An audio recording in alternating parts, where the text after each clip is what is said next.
Hello friends, welcome to brothers finance and good evening. ಇವತ್ತು market news start ಮಾಡೋದಕ್ಕೂ ಮುಂಚೆ friends ಎಲ್ಲರಿಗೂ ಸಂಕ್ರಾಂತಿ ಹಬ್ಬದ ಶುಭಾಶಯಗಳು.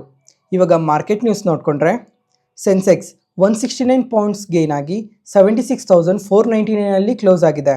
ನಿಫ್ಟಿ 90 ಪಾಯಿಂಟ್ಸ್ ಗೇನ್ ಆಗಿ 23,176 ಕ್ಲೋಸ್ ಆಗಿದೆ. ಬ್ಯಾಂಕ್ ನಿಫ್ಟಿ 687 ಪಾಯಿಂಟ್ಸ್ ಗೇನ್ ಆಗಿ 48,729 ಕ್ಲೋಸ್ ಆಗಿದೆ. ಫ್ರೆಂಡ್ಸ್, ಇವತ್ತು ಮಾರ್ಕೆಟ್ ನೋಡಿದ್ರಾ ಕಂಪ್ಲೀಟ್ಲಿ ಪಾಸಿಟಿವ್ ಆಗಿ ರಿಯಾಕ್ಟ್ ಆಗಿದೆ. ಇವತ್ತು ಲಾರ್ಜ್ ಕ್ಯಾಪ್ಸ್ಗಿನ್ನ ಮಿಡ್ ಆ್ಯಂಡ್ ಸ್ಮಾಲ್ ಕ್ಯಾಪ್ಸ್ ತುಂಬಾ ಪಾಸಿಟಿವ್ ಆಗಿ ರಿಯಾಕ್ಟ್ ಆಗಿದೆ. ಮಿಡ್ ಕ್ಯಾಪ್ಸ್ ಆದರೆ ನಿಯರ್ಲಿ 2.5% ಪಾಸಿಟಿವ್ ಆಗಿ ರಿಯಾಕ್ಟ್ ಆಗಿದೆ. ಸ್ಮಾಲ್ ಕ್ಯಾಪ್ಸ್ ಆದರೆ ನಿಯರ್ಲಿ 2%ವರೆಗೂ ಪಾಸಿಟಿವ್ ಆಗಿ ರಿಯಾಕ್ಟ್ ಆಗಿದೆ. ಇವತ್ತು ಈ mid and small caps positive ಆಗಿ ರಿಯಾಕ್ಟ್ ಆಗಿರೋದಕ್ಕೆ ನಮ್ಮ ಪೋರ್ಟ್ಫೋಲಿಯೋಸ್ ಕೂಡ ಸ್ವಲ್ಪ ಪಾಸಿಟಿವ್ ಆಗಿ ರಿಯಾಕ್ಟ್ ಆಗಿದೆ. ಅಂದರೆ ಇಷ್ಟು ದಿನ ಮಾರ್ಕೆಟ್ ಏನು ಕರೆಕ್ಟ್ ಆಗಿತ್ತೋ ಅದರಲ್ಲಿ 1.2% ಆದ್ರೂ ಇವತ್ತು ಪೋರ್ಟ್ಫೋಲಿಯೋಸ್ ತುಂಬ ಪಾಸಿಟಿವ್ ಆಗಿ ರಿಯಾಕ್ಟ್ ಆಗಿರುತ್ತೆ. ಮತ್ತು ಇವಾಗ ನಿಮ್ಮ ಪೋರ್ಟ್ಫೋಲಿಯೋಸ್ ಎಷ್ಟು ಪಾಸಿಟಿವ್ ಆಗಿ ರಿಯಾಕ್ಟ್ ಆಗಿದೆ ಅಂತ ಒಂದು ಸಲ ಕಮೆಂಟ್ ಸೆಷನಲ್ಲಿ ಕಮೆಂಟ್ ಮಾಡಿ. ಮತ್ತು ಫ್ರೆಂಡ್ಸ್, ಇವತ್ತು ಮಾರ್ಕೆಟ್ ತುಂಬಾ ಪಾಸಿಟಿವ್ ಆಗಿ ರಿಯಾಕ್ಟ್ ಆಗಿದೆ. ಕಮ್ಮಿಂಗ್ ಟೈಮಲ್ಲಿ ಮಾರ್ಕೆಟ್ ಪಾಸಿಟಿವ್ ಆಗಿ ರಿಯಾಕ್ಟ್ ಆಗೋ ಚಾನ್ಸಸ್ ಸ್ವಲ್ಪ ಕಮ್ಮಿ ಇದೆ. ಅದರಿಂದ ನಾನು ಮಾರ್ಕೆಟ್ನ ಇನ್ನೂ ಸ್ವಲ್ಪ ದಿನ ನೆಗೆಟಿವ್ ಟ್ರೆಂಡಲ್ಲಿ ನೋಡ್ತಾ ಇದ್ದೀನಿ. ಇದಕ್ಕೆ ರೀಸನ್ಸ್ ಏನು ಅಂತ ಕಮ್ಮಿಂಗ್ ಟೈಮಲ್ಲಿ ಎಕ್ಸ್ಪ್ಲೈನ್ ಮಾಡ್ತೀನಿ. ನೆಕ್ಸ್ಟ್ ಇವಾಗ ಸೆಕ್ಟರ್ ವೈಸ್ ನೋಡಿಕೊಂಡ್ರೆ ನಿಫ್ಟಿ PSU ಬ್ಯಾಂಕ್ಸ್ ಆದರೆ ಎಬೋವ್ 4% ಪಾಸಿಟಿವ್ ಆಗಿ ರಿಯಾಕ್ಟ್ ಆಗಿದೆ. ಯಾಕಂತ ಅಂದರೆ ಇವತ್ತು ಮಾರ್ಕೆಟ್ ಸೆಕೆಂಡ್ ಹಾಫಲ್ಲಿ central bank of India, Indian overseas bank, bank of Maharashtra, Punjab and Sindh bank ಈ ಬ್ಯಾಂಕ್ಸಲ್ಲಿ QAPನ ರೈಸ್ ಮಾಡ್ತೀವಿ ಅಂತ ಅಪ್ಡೇಟ್ ಬಂದಿದೆ. ಅದರಿಂದ ಈ ಬ್ಯಾಂಕ್ಸ್ ಎಲ್ಲ ತುಂಬಾ ಪಾಸಿಟಿವ್ ಆಗಿ ರಿಯಾಕ್ಟ್ ಆಗಿದೆ. ಪ್ರತಿ ಒಂದು ಬ್ಯಾಂಕು ಎಬೋವ್ 10% ಪಾಸಿಟಿವ್ ಆಗಿ ರಿಯಾಕ್ಟ್ ಆಗಿದೆ. ಅದರಿಂದ ಈ ಓವರ್ ಆಲ್ ಇಂಡೆಕ್ಸ್ ಇವತ್ತು ನಿಯರ್ಲಿ 4%ವರೆಗೂ ಪಾಸಿಟಿವ್ ಆಗಿ ರಿಯಾಕ್ಟ್ ಆಗಿರೋದು. ಅದಾದಮೇಲೆ ನಿಫ್ಟಿ ಮೆಟಲ್ಸ್ ಕೂಡ ನಿಯರ್ಲಿ 4%ವರೆಗೂ ಪಾಸಿಟಿವ್ ಆಗಿ ರಿಯಾಕ್ಟ್ ಆಗಿದೆ. ಈ NSE ನಿಫ್ಟಿ ಮೆಟಲ್ ಇಂಡೆಕ್ಸಲ್ಲಿ ಅದಾನಿ ಎಂಟರ್ಪ್ರೈಸಸ್ ಕೂಡ ಇದೆ. ಅದಾನಿ ಎಂಟರ್ಪ್ರೈಸಸ್ ಆದರೆ ನಿಯರ್ಲಿ 6%ವರೆಗೂ ಪಾಸಿಟಿವ್ ಆಗಿ ರಿಯಾಕ್ಟ್ ಆಗಿದೆ. ಮತ್ತು ಮೆಟಲ್ ಸ್ಟಾಕ್ಸಲ್ಲೂ ಸ್ವಲ್ಪ ಪಾಸಿಟಿವ್ ಮೂಮೆಂಟಮ್ ನೋಡಿದ್ದೀವಿ. ಯಾಕಂದರೆ ಸ್ವಲ್ಪ ಹೆವಿ ವಾಲ್ಯೂಮ್ ಬೈಯಿಂಗ್ ನಡೆದಿದೆ. ಅದರಿಂದ ಓವರ್ ಆಲ್ ಇಂಡೆಕ್ಸೇ ಇವತ್ತು 4% ಪಾಸಿಟಿವ್ ಆಗಿ ರಿಯಾಕ್ಟ್ ಆಗಿದೆ. ಅದಾದಮೇಲೆ ನಿಫ್ಟಿ ಮೀಡಿಯಾ ಸೆಕ್ಟರ್ ಕೂಡ 3% ಪಾಸಿಟಿವ್ ಆಗಿ ರಿಯಾಕ್ಟ್ ಆಗಿದೆ. ನಿಫ್ಟಿ ಎನರ್ಜಿ ಸೆಕ್ಟರ್ ಆದರೆ ನಿಯರ್ಲಿ 3% ಪಾಸಿಟಿವ್ ಆಗಿ ರಿಯಾಕ್ಟ್ ಆಗಿದೆ. ಯಾಕಂದರೆ ಇವತ್ತು ಓವರ್ ಆಲ್ ಎನರ್ಜಿ ಸ್ಟಾಕ್ಸ್ ನೋಡಿದ್ರಾ ತುಂಬಾ ಪಾಸಿಟಿವ್ ಆಗಿ ರಿಯಾಕ್ಟ್ ಆಗಿದೆ. ಯಾಕಂದರೆ ಹೆವಿ ವಾಲ್ಯೂಮ್ ಬೈಯಿಂಗ್ ನಡೆದಿದೆ. ನಿಫ್ಟಿ ಎನರ್ಜಿ ಆದರೆ ನಿಯರ್ಲಿ 3% ಪಾಸಿಟಿವ್ ಆಗಿ ರಿಯಾಕ್ಟ್ ಆಗಿದೆ. ಯಾಕಂದರೆ ಸ್ವಲ್ಪ ಹೆವಿ ವಾಲ್ಯೂಮ್ ಬೈಯಿಂಗ್ ನಡೆದಿದೆ. ಅದರಿಂದ ಓವರ್ ಆಲ್ ಸೆಕ್ಟರ್ ತುಂಬಾ ಪಾಸಿಟಿವ್ ಆಗಿ ರಿಯಾಕ್ಟ್ ಆಗಿರೋದು. ಇಷ್ಟು ಪಾಸಿಟಿವ್ ಆಗಿ ರಿಯಾಕ್ಟ್ ಆಗೋ ಚಾನ್ಸಸ್ ಏನಿದೆ ಅಂತ ನೋಡಿಕೊಂಡ್ರೆ ಈ ಬಜೆಟಲ್ಲಿ ಎನರ್ಜಿ ರಿಲೇಟೆಡ್ ಆಗಿ ಏನಾದರೂ ಸ್ವಲ್ಪ ಪಾಸಿಟಿವ್ ಸೆಂಟಿಮೆಂಟ್ಸ್ ಇರ್ಬೋದು ಅಂತ ಈ ಥರ ವಾಲ್ಯೂಮ್ ಬೈಯಿಂಗ್ ನಡೆದಿರ್ಬೋದು. ನೆಕ್ಸ್ಟ್ ಅದಾದಮೇಲೆ ಆಟೋ ಸೆಕ್ಟರ್ ಕೂಡ ಎಬೋವ್ 2% ಪಾಸಿಟಿವ್ ಆಗಿ ರಿಯಾಕ್ಟ್ ಆಗಿದೆ. ಆಟೋ ಸೆಗ್ಮೆಂಟಲ್ಲೂ ಒಳ್ಳೆ ಪಾಸಿಟಿವ್ ಮೂಮೆಂಟಮ್ ನೋಡ್ಬೋದು. ಈ ಬಜೆಟಲ್ಲಿ ಈ EV ರಿಲೇಟೆಡ್ ಆಗಿ ಸ್ವಲ್ಪ ಬೆನಿಫಿಟ್ಸ್ ಇರುತ್ತೆ ಅಂತ ಸ್ವಲ್ಪ ಹೆವಿ ವಾಲ್ಯೂಮ್ ಬೈಯಿಂಗ್ ನಡೆದಿದೆ. ಮತ್ತು ಈ ಭಾರತ್ ಮೊಬಿಲಿಟಿ ಎಕ್ಸ್ಪೋ ಅಲ್ಲಿ ಕ್ರೆಟಾ EV ಮಾಡೆಲ್ನ ಲಾಂಚ್ ಮಾಡ್ತೀವಿ ಅಂತ ಅಪ್ಡೇಟ್ ಮಾಡಿದ್ದಾರೆ 17th ಜಾನ್ವರಿ. ಮತ್ತು ಹೀರೋ ಮೋಟರ್ ಕಾಪ್ ಅವರು ಹೊಸದಾಗಿ 3 ಟೂ ವೀಲರ್ಸ್ನ ಲಾಂಚ್ ಮಾಡಿದ್ದಾರೆ. ನೆಕ್ಸ್ಟ್ ಅದಾದಮೇಲೆ ಆಯಿಲ್ ಆ್ಯಂಡ್ ಗ್ಯಾಸ್ ಸೆಕ್ಟರ್ ಬಗ್ಗೆ ಮಾತಾಡ್ಕೊಬೇಕು. ಇವತ್ತು ಎಬೋವ್ 1.5% ಪಾಸಿಟಿವ್ ಆಗಿ ರಿಯಾಕ್ಟ್ ಆಗಿದೆ. ನಿನ್ನೆ ಕೂಡ ಈ ಕ್ರೂಡ್ ಆಯಿಲ್ ಪ್ರೈಸಸ್ ಬಗ್ಗೆ ಎಲ್ಲ ಮಾತಾಡ್ಕೊಂಡಿದ್ವಿ. US ಅವರು ಸ್ಯಾಂಕ್ಷನ್ ಹಾಕಿರೋದಕ್ಕೆ ಕ್ರೂಡ್ ಆಯಿಲ್ ಪ್ರೈಸಸ್ ತುಂಬಾ ಜಾಸ್ತಿ ಆಗಿದೆ ಅಂತ. ಇವಾಗ ಇದರ ರಿಲೇಟೆಡ್ ಆಗಿ ಸೀನಿಯರ್ ಗೌರ್ಮೆಂಟ್ ಅಫಿಷಿಯಲ್ಸ್ ಅವರು ಒಂದು ಸ್ಟೇಟ್ಮೆಂಟ್ನ ಮಾಡಿದ್ದಾರೆ. ಏನಂತ ಅಂದರೆ ಇದನ್ನ ಸಿಂಪಲ್ ಆಗಿ ಹೇಳ್ತೀನಿ ನೋಡಿ. ಇವಾಗ US ಅವರು ರಷ್ಯನ್ ಆಯಿಲ್ಸ್ ಮೇಲೆ ಏನು ಸ್ಯಾಂಕ್ಷನ್ನ ಹಾಕಿದ್ದಾರೆ ಇದರಿಂದ ಇಂಡಿಯಾಗೆ ಯಾವುದೇ ಥರ ಎಫೆಕ್ಟ್ ಇಲ್ಲ ಅಂತ ಹೇಳಿದ್ದಾರೆ. ಯಾಕಂದರೆ ಇವಾಗ ರಷ್ಯಾದಿಂದ ಇಂಪೋರ್ಟ್ ಮಾಡ್ಕೊಳೋ ಶಿಪ್ ಆಗಲೇ ಅದು ಬರ್ತಾ ಇದೆ. ಅದರಿಂದ ನೆಕ್ಸ್ಟ್ 2 ಮಂತ್ಸ್ವರೆಗೂ ಇದ್ರ ಬಗ್ಗೆ ಯಾವುದೇ ಥರ ಟೆನ್ಷನ್ ಇಲ್ಲ ಅಂತ ಅಪ್ಡೇಟ್ ಮಾಡಿದ್ದಾರೆ. ಅದರಿಂದನೇ ಇವತ್ತು ಈ ಆಯಿಲ್ ಆ್ಯಂಡ್ ಗ್ಯಾಸ್ ಕಂಪನೀಸ್ ಎಲ್ಲ ಇವತ್ತು ತುಂಬಾ ಪಾಸಿಟಿವ್ ಆಗಿ ರಿಯಾಕ್ಟ್ ಆಗಿರೋದು.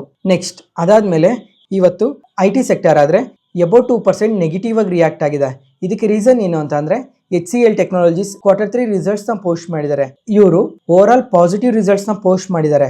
ಆದರೆ ಎಕ್ಸ್ಪೆಕ್ಟೆಡ್ಗಿನ್ನ ಬಿಲೋ ರಿಸಲ್ಟ್ಸ್ನ ಪೋಸ್ಟ್ ಮಾಡಿರೋದಕ್ಕೆ ಇವತ್ತು ಇಷ್ಟೊಂದು ಕರೆಕ್ಟ್ ಆಗಿದೆ. ಅದ್ರ ಜೊತೆಗೆ ಈ ರೀಸೆಂಟ್ ಟೈಮಲ್ಲಿ IT ಸ್ಟಾಕ್ಸ್ ಎಲ್ಲ ತುಂಬಾ ಪಾಸಿಟಿವ್ ಆಗಿ ರಿಯಾಕ್ಟ್ ಆಗಿದ್ವು. ಯಾಕಂದರೆ TCS ಕ್ವಾರ್ಟರ್ಲಿ ರಿಸಲ್ಟ್ಸ್ ಬೆಟರಾಗಿ ಪೋಸ್ಟ್ ಮಾಡಿರೋದಕ್ಕೆ ಆವಾಗ HCL ಟೆಕ್ನಾಲಜೀಸ್ ಕೂಡ ತುಂಬಾ ಪಾಸಿಟಿವ್ ಆಗಿ ರಿಯಾಕ್ಟ್ ಆಗಿತ್ತು. ಅದರಿಂದ ಈ ಥರ ಸ್ವಲ್ಪ ಎಕ್ಸ್ಪೆಕ್ಟೆಡ್ಗಿನ್ನ ವೀಕ್ ರಿಸಲ್ಟ್ಸ್ ಪೋಸ್ಟ್ ಮಾಡಿದೆ ಅಂತ ಇವತ್ತು ಶೇರ್ ಪ್ರೈಸ್ ಇಷ್ಟೊಂದು ಕರೆಕ್ಟ್ ಆಗಿರೋದು. ನೆಕ್ಸ್ಟ್ ಇವಾಗ ಮಾರ್ಕೆಟ್ ಯಾಕೆ ಇವತ್ತು ಇಷ್ಟು ಪಾಸಿಟಿವ್ ಆಗಿ ರಿಯಾಕ್ಟ್ ಆಗಿದೆ ಅಂತ ಮಾತಾಡ್ಕೊಳ್ಳೋಣ. ಇದಕ್ಕೆ ಮೇಯ್ನಾಗಿ ಒಂದೇ ಒಂದು ರೀಸನ್ ಇದೆ. ಏನಂತ ಅಂದರೆ ನಿನ್ನೆ ಮಾರ್ಕೆಟ್ ಕ್ಲೋಸ್ ಆದಮೇಲೆ ಇನ್ಫ್ಲೇಷನ್ ಡೇಟಾ ಅಪ್ಡೇಟ್ ಆಗಿದೆ. ಈ ಡೇಟಾ 4 ಮಂತ್ಸ್ಗಿನ್ನ ಲೋ ಬಂದಿದೆ.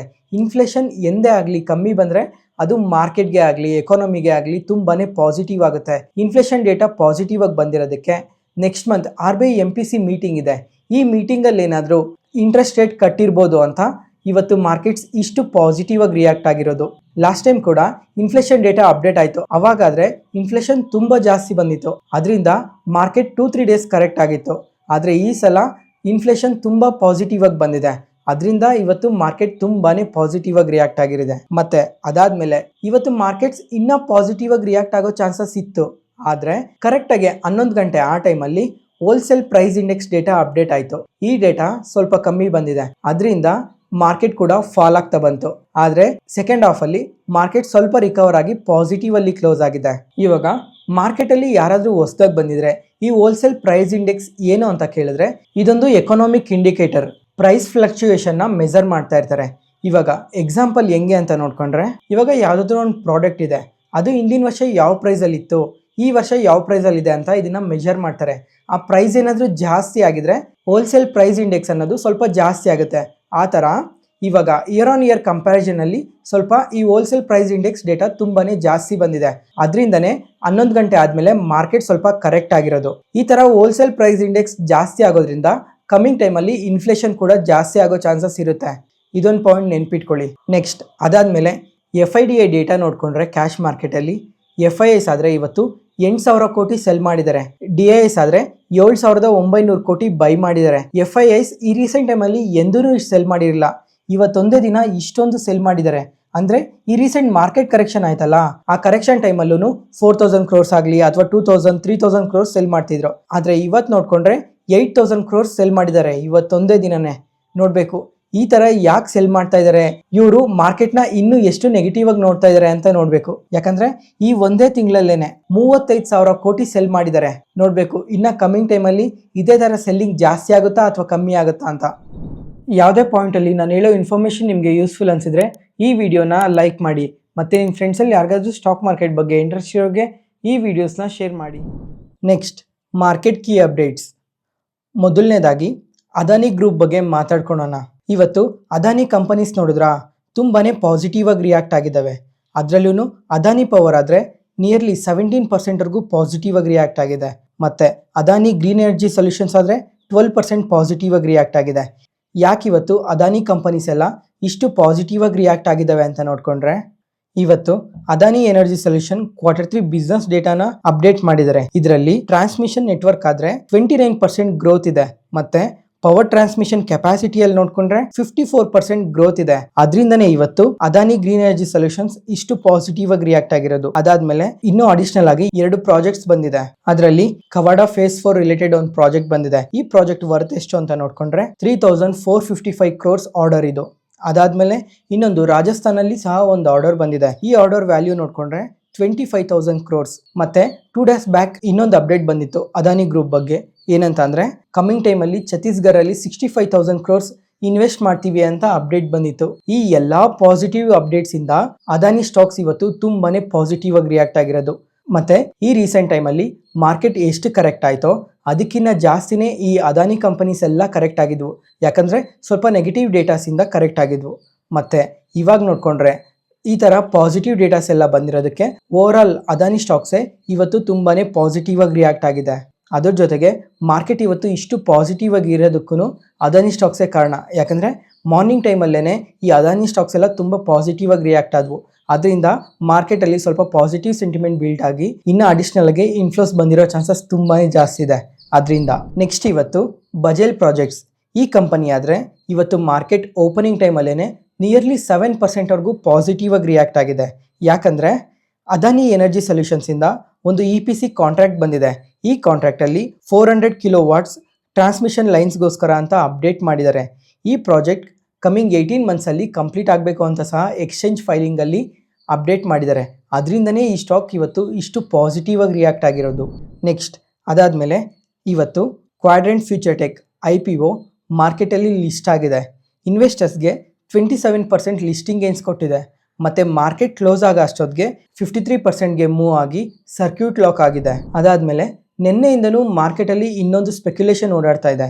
ಏನಂತ ಅಂದರೆ ಗ್ರೋ ಕಂಪನಿ IPOಗೆ ಬರೋ ಚಾನ್ಸಸ್ ತುಂಬಾ ಜಾಸ್ತಿ ಇದೆ ಅಂತ ಅಪ್ಡೇಟ್ಸ್ ಬರ್ತಾ ಇದ್ದಾವೆ. Over the time grow company ತುಂಬಾ ಬೆಳೆದೋಗಿದೆ. ಅದರಲ್ಲೂ ಎಸ್ಪೆಷಲಿ ಕೋವಿಡ್ ಆದಮೇಲೆ ಗ್ರೋ ಕಂಪನಿ ಇನ್ನೂ ಚೆನ್ನಾಗಿ ಗ್ರೋ ಆಗ್ತಾ ಬಂದಿದೆ. ಈ IPOದಲ್ಲಿ 6000 crores ರೈಸ್ ಮಾಡೋ ಚಾನ್ಸಸ್ ತುಂಬಾ ಜಾಸ್ತಿ ಇದೆ ಅಂತ ಅಪ್ಡೇಟ್ ಮಾಡಿದ್ದಾರೆ. ಅದನ್ನು ಬೇಸ್ ಕೇಸಲ್ಲಿ 6000 crores ರೈಸ್ ಮಾಡೋ ಚಾನ್ಸಸ್ ಇದೆ ಅಂತ. ನೋಡೋಣ ಕಮಿಂಗ್ ಟೈಮಲ್ಲಿ ಇದ್ರ ಬಗ್ಗೆ ಇನ್ನೂ ಏನೇನು ಅಪ್ಡೇಟ್ಸ್ ಬರುತ್ತೆ ಅಂತ. ಮತ್ತು ಈ 2025 ಮಾರ್ಕೆಟ್ಗೆ ಲಿಸ್ಟ್ ಆಗೋ ಚಾನ್ಸಸ್ ಕೂಡ ತುಂಬಾ ಜಾಸ್ತಿ ಇದೆ. ನೋಡೋಣ ಇನ್ನು ಯಾವಾಗ ಲಿಸ್ಟ್ ಆಗುತ್ತೆ ಅಂತ. MSCI Morgan Stanley capital international, ಈ ಹೆಸರನ್ನ ನಮ್ಮ ಮಾರ್ಕೆಟಲ್ಲಿ ತುಂಬ ಸಲನೇ ಕೇಳ್ತಾನೆ ಇರ್ತೀವಿ. ಇವರು data analytics driven global investment research firm. ಇವರು ಡೆವಲಪ್ಡ್ ಮತ್ತು ಎಮರ್ಜಿಂಗ್ ಕಂಟ್ರೀಸ್ ಈಕ್ವಿಟಿ ಪ್ಲ್ಯಾಟ್ಫಾರ್ಮ್ನ MSCI ಇಂಡೆಕ್ಸ್ ಮುಖಾಂತರ ಮೆಷರ್ ಮಾಡ್ತಾರೆ. ಸೊ ಅದರಲ್ಲಿ ಇವಾಗ MSCI ಇಂಡಿಯನ್ ಸ್ಟ್ಯಾಂಡರ್ಡ್ ಇಂಡೆಕ್ಸಲ್ಲಿ ರೀಬ್ಯಾಲೆನ್ಸಿಂಗ್ ನಡೆಯುತ್ತೆ ಅಂತ ಅಪ್ಡೇಟ್ ಮಾಡಿದ್ದಾರೆ. ಈ ರೀಬ್ಯಾಲೆನ್ಸಿಂಗಲ್ಲಿ ಯಾವ್ಯಾವ ಸ್ಟಾಕ್ಸ್ ಆ್ಯಡ್ ಆಗುತ್ತೆ ಅಂತ ನೋಡಿಕೊಂಡ್ರೆ, ಒಂದು ಕೊಫೋರ್ಜ್, ಆಮೇಲೆ Fortis health care, Paytm, Coromandel international. ಈ ಸ್ಟಾಕ್ಸ್ ಎಲ್ಲ MSCI ಸ್ಮಾಲ್ ಕ್ಯಾಪ್ ಇಂಡೆಕ್ಸಲ್ಲಿ ಇದ್ವು.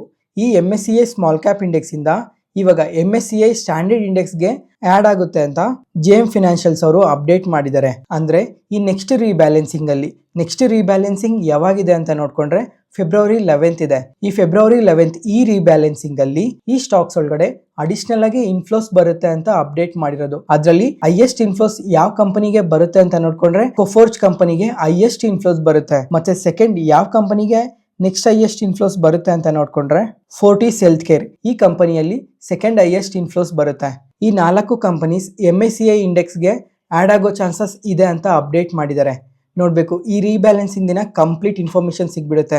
ಯಾವ್ಯಾವ ಕಂಪನೀಸಲ್ಲಿ ಎಷ್ಟೆಷ್ಟು ಇನ್ಫ್ಲೋಸ್ ಬರುತ್ತೆ, ಯಾವಾಗ ಬರುತ್ತೆ ಅಂತ ಕಂಪ್ಲೀಟಾಗಿ ಗೊತ್ತಾಗುತ್ತೆ. ನೋಡೋಣ ನೆಕ್ಸ್ಟ್ ರಿಸಲ್ಟ್ ವಿಷಯಕ್ಕೆ ಬಂದರೆ HCL ಟೆಕ್ನಾಲಜೀಸ್, ಈ ಕಂಪನಿ Q3 ರಿಸಲ್ಟ್ಸ್ನ ಪೋಸ್ಟ್ ಮಾಡಿದ್ದಾರೆ ನಿನ್ನೆ ಮಾರ್ಕೆಟ್ ಕ್ಲೋಸ್ ಆದಮೇಲೆ. ಇವಾಗ ಓವರ್ ಆಲ್ ರಿಸಲ್ಟ್ ನೋಡಿಕೊಂಡ್ರೆ ಇಯರ್ ಆನ್ ಇಯರಲ್ಲಿ ಕ್ವಾರ್ಟರಲ್ಲಿ ಬೆಟರ್ ರಿಸಲ್ಟ್ಸ್ನ ಪೋಸ್ಟ್ ಮಾಡಿದ್ದಾರೆ. ಆದರೆ ಇವತ್ತು ಇಂಟ್ರಾಡೇ ಸೆಷನಲ್ಲಿ ಸ್ಟಾಕ್ ನೋಡಿದ್ರೆ ನಿಯರ್ಲಿ 8%ವರೆಗೂ ಫಾಲ್ ಆಗಿದೆ. ಯಾಕಂದರೆ ಇವರು ರಿಸಲ್ಟ್ಸ್ ಏನೋ ಪೋಸ್ಟ್ ಮಾಡಿದ್ದಾರೆ, ಆದರೆ ಬ್ಲೂಮ್ಬರ್ಗ್ ಎಸ್ಟಿಮೇಷನ್ಗಿನ್ನ ರಿಸಲ್ಟ್ ವೀಕ್ ಆಗಿ ಪೋಸ್ಟ್ ಮಾಡಿದ್ದಾರೆ. ಇದೊಂದು ನೆಗೆಟಿವಿಟಿ. ಅದಾದಮೇಲೆ CLSA ಅವರು, ಜಫ್ರೀಸ್ ಅವರು, ನೂಮ್ರಾ ಅವರು ಈ ಕಂಪನಿನ ಹೋಲ್ಡ್ ರೇಟಿಂಗ್ ಕೊಟ್ಟಿದ್ದಾರೆ. ಮತ್ತು ಮ್ಯಾನೇಜ್ಮೆಂಟ್ ಕೂಡ ಕಮಿಂಗ್ ಟೈಮಲ್ಲಿ ಸ್ವಲ್ಪ ಗ್ರೋತ್ ಕಮ್ಮಿ ಇರುತ್ತೆ ಅಂತ ಅಪ್ಡೇಟ್ ಮಾಡಿದ್ದಾರೆ. ಈ ಓವರ್ ಆಲ್ ಎಲ್ಲ ರೀಸನ್ಸಿಂದ ಇವತ್ತು HCL ಟೆಕ್ನಾಲಜಿ ಸ್ಟಾಕ್ ನಿಯರ್ಲಿ 8%ವರೆಗೂ ಫಾಲ್ ಆಗಿದೆ. ನೆಕ್ಸ್ಟ್ ಏಂಜಲ್ ಒನ್, ಈ ಕಂಪನಿ ಇವತ್ತು ಇಂಟ್ರಾಡೇ ಸೆಷನಲ್ಲಿ ನೋಡಿಕೊಂಡ್ರೆ ನಿಯರ್ಲಿ 7%ವರೆಗೂ ಫಾಲ್ ಆಗಿದೆ. ಯಾಕಂದರೆ Q3 ರಿಸಲ್ಟ್ಸ್ನ ಪೋಸ್ಟ್ ಮಾಡಿದ್ದಾರೆ. ಈ ರಿಸಲ್ಟ್ಸ್ ನೋಡಿಕೊಂಡ್ರೆ ಎಕ್ಸ್ಪೆಕ್ಟೆಡ್ಗಿನ್ನ ಸ್ವಲ್ಪ ವೀಕ್ ಆಗಿ ಪೋಸ್ಟ್ ಮಾಡಿದ್ದಾರೆ. ಅದರಿಂದನೇ ಇವತ್ತು 7%ವರೆಗೂ ಫಾಲ್ ಆಗಿರೋದು. ಫಸ್ಟ್ ಇವಾಗ ಈ ರಿಸಲ್ಟ್ಸ್ ಯಾವ ಥರ ಬಂದಿದೆ ಅಂತ ನೋಡಿಕೊಂಡ್ರೆ, ರೆವಿನ್ಯೂಸ್ ಆದರೆ ಇಯರ್ ಆನ್ ಇಯರಲ್ಲಿ 19% ಗ್ರೋ ಆಗಿದೆ. ಪ್ರಾಫಿಟ್ಸ್ ಆದರೆ 8% ಗ್ರೋ ಆಗಿದೆ ಇಯರ್ ಆನ್ ಇಯರಲ್ಲಿ. ಆದರೆ ಕ್ವಾರ್ಟರಲ್ಲಿ ನೋಡಿಕೊಂಡ್ರೆ 25% ಡೌನ್ ಆಗಿದೆ ರೆವಿನ್ಯೂಸ್ ಮತ್ತು ಪ್ರಾಫಿಟ್ಸ್ ಎರಡೂ. ಅದರಿಂದನೇ ಶೇರ್ ಪ್ರೈಸ್ ಇವತ್ತು ತುಂಬಾ ನೆಗೆಟಿವ್ ಆಗಿ ರಿಯಾಕ್ಟ್ ಆಗಿರೋದು. ಮತ್ತು ಅದಾದಮೇಲೆ ಕ್ವಾರ್ಟರಲ್ಲಿ ಮಾರ್ಜಿನ್ ಸಹ ಡೌನ್ ಆಗಿದೆ. ಈ ಓವರ್ ಆಲ್ ಎಲ್ಲ ರೀಸನ್ಸಿಂದ ಇವತ್ತು ಏಂಜಲ್ ಒನ್ ಸ್ಟಾಕ್ ನಿಯರ್ಲಿ 7%ವರೆಗೂ ಫಾಲ್ ಆಗಿದ್ದು.